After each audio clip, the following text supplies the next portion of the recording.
আওয়ামী লীগ আমলে মহিলাদের কোনো মান সম্মান ছিল না বলে মন্তব্য করেছেন বিএনপির যুগ্ম মহাসচিব ও নরসিংদী জেলা বিএনপির সভাপতি খায়রুল কবির খোকন। রোববার নরসিংদীর Madhabdi girls school and college মাঠে জেলা মহিলা দল আয়োজিত এক নারী সমাবেশে প্রধান অতিথির বক্তব্যে তিনি এই মন্তব্য করেন।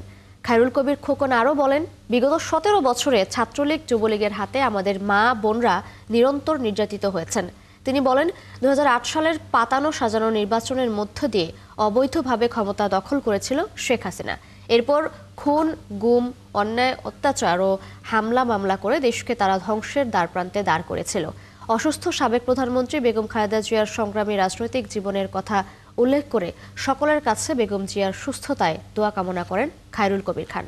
বাংলাদেশে নারীদের কোনো মান সম্মান ইজ্জত রক্ষা করা তাদের অবস্থা ছিল না সে আওয়ামী দুঃশাসনের সময়। তাই আজকে দেশে একটি পরিবর্তিত পরিস্থিতি হয়েছে। এই পরিবর্তিত পরিস্থিতিতে আজকে আমরা দেখতে পাচ্ছি বেগম খালেদা জিয়ার উপর যে অন্যায় অত্যাচার নিপীড়ন নির্যাতন হয়েছে দীর্ঘ ১৭ বছর।